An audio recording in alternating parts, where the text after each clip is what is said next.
are you feeling fragmented, split from within? And as a byproduct of that, you feel you are in this state of identity loss. You feel torn about who you are. Perhaps you felt you once knew, but now it's nothing but a distant memory. And ever since that point, you've been trying to get back to the place where you felt certain about your existence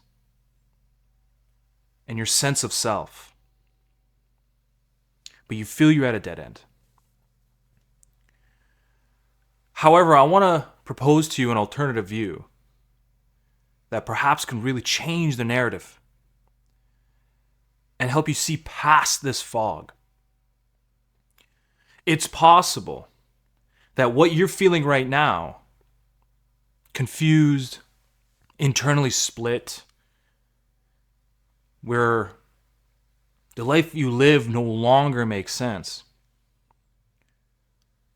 perhaps this is a moment to shed off an old story, an old narrative you've been living by, a tale that you've told yourself for years and years and years, given to you with a combination of self-manufactured, externally given through family, friends, culture, that has packaged you into this story. And that story has hit its limit. It's at the very end of its tale. And that end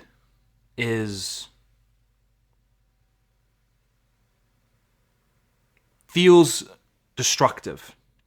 It feels confusing, that you don't know what's going on. The ground beneath you is shaking. This opportunity can transcend you into a more richer, genuine way of living. But the question that we have to ask is, how do we do that? Well, first and foremost, I want to tell you that this is normal. This is part of the process of self-development. When old stories that you've been living with have hit its limit, it's time to shed them off and move forward with a different story. You go through multiple iterations of this in your life. It is perfectly normal. And when you can start to understand that pattern, you can, of course, feel the emotions that are going to come with that. There's no changing it. But you can add into the mix a real sense of hope, a real sense of change. I want to give you a strategy that I've used for myself and then the clients that I work with. This is going to help you move along this path of integration of your ego and soul, changing a little bit of this narrative and the story that you've been living by into something that's going to feel more authentic to you. The first and foremost thing is going to be, I want you to embrace this practice of I call being a nobody. You see, we're put upon ourselves titles, expectations, traits that are deemed good, and therefore we portray it through our performer, our persona, and all the other traits that we deem as bad or we were told is bad that we stuff away into the back room, otherwise called as the shadow. And we live and we continue day on, week after week, month after month, with these expectations and these titles, which are needed. They're healthy. There's a healthy limit to it. But everything eventually, unmitigated, unchecked, can become an issue.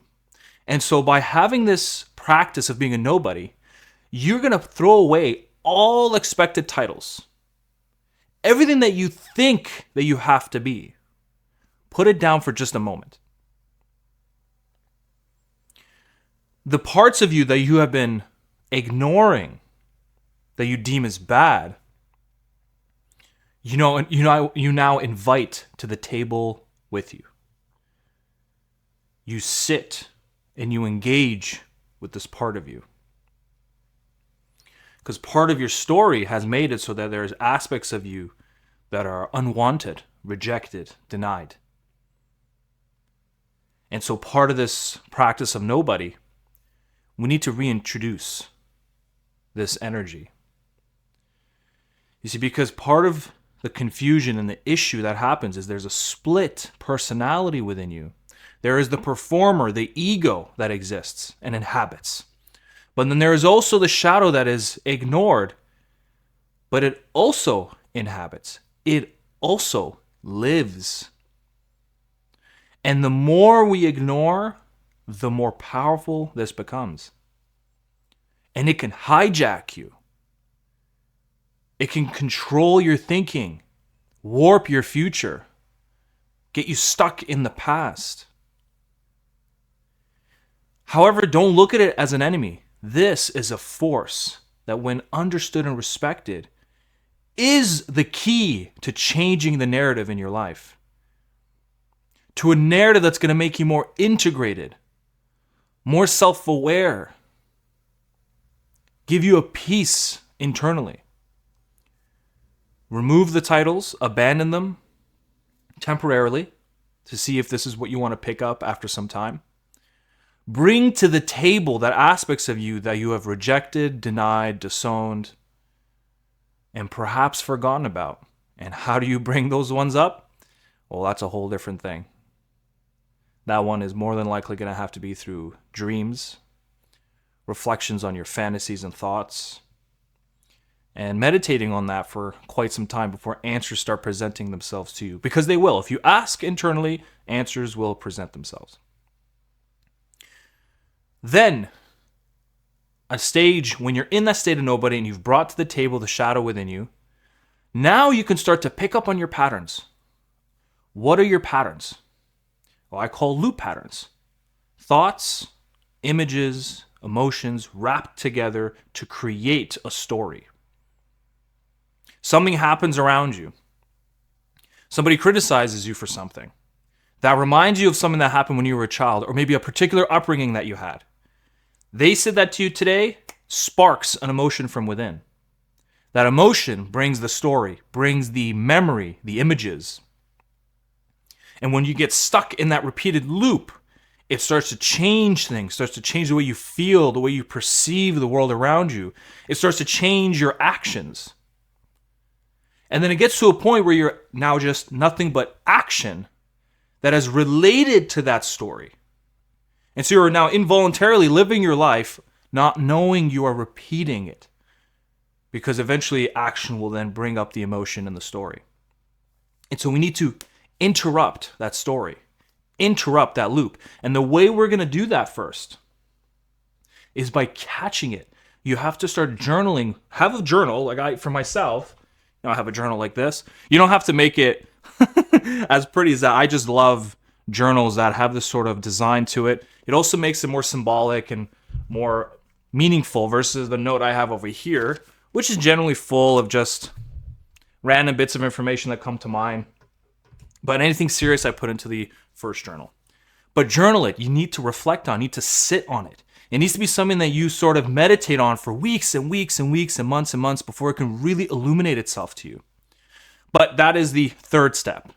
It can't come first. You have to abandon, bring the shadow forward, have that moment. It's going to be a challenging, tough moment. And then going forward, you can start building that self-awareness. And perhaps it's going to be a bit of a mix of the three all at once. Once you have built that self-awareness, that alone is a huge milestone for you. You have no idea the power of actualizing and seeing within you the parts you have ignored and denied, and then investigating yourself with curiosity, compassion, love, adventure, and a firm hand. Without judgment, without criticism, without rejection and anger. You do that to yourself internally, it's going to scurry away. Whatever your work you were doing, whatever ground you were getting internally, it's going to scurry off. You have to approach this carefully. Firm hand, but with compassion, love, and patience for yourself. And so one day, there's a lot more steps to it, of course. This is just the introduction process. But along the way, when you move towards an ego soul integrated lifestyle, you are going to connect to a power within you you never knew was there. Because currently in my studies and in my work and the work with my clients, I'm under this belief currently that the God we all talk about, the God we put labels on and titles on, exists from the inside out, not from the outside in. As you unpack within yourself, there's a light within yourself that just gets buried over time through rejection, denial, criticism, prejudice, and it starts to layer on top of that light. And so the light starts to dim and we can't really feel it anymore. But as you do the difficult tasks of revealing within you what you don't want to see and accepting it and understanding you are both good and you are both bad and you have a mix of these two energies and it's having the union of the two that is going to put you in that razor's edge. And as you start to unravel like an onion, literally, you're going to feel this sense of energy you never knew you had. And it is within you. It is there. It just requires the difficult task. If you want to go deeper with this and you want me to help you with identity loss and ego soul integration personally, you can click that button below, pick a date and time, and it would be my absolute pleasure to walk with you in your journey and help you along that path to bring you peace, clarity, intention, rebuilding purpose back into your life, rediscovering who you are, and moving towards an ego soul integrated lifestyle. And of course, you can also sign up to my monthly newsletter, and I'm going to send you my 3-step identity rebuilding guide. It's something you could do on your own a little bit. It's to help you navigate through the period of identity loss and to sort of give you the bit of a foundation towards ego soul integration. Thank you very much, and I will see you on the next video.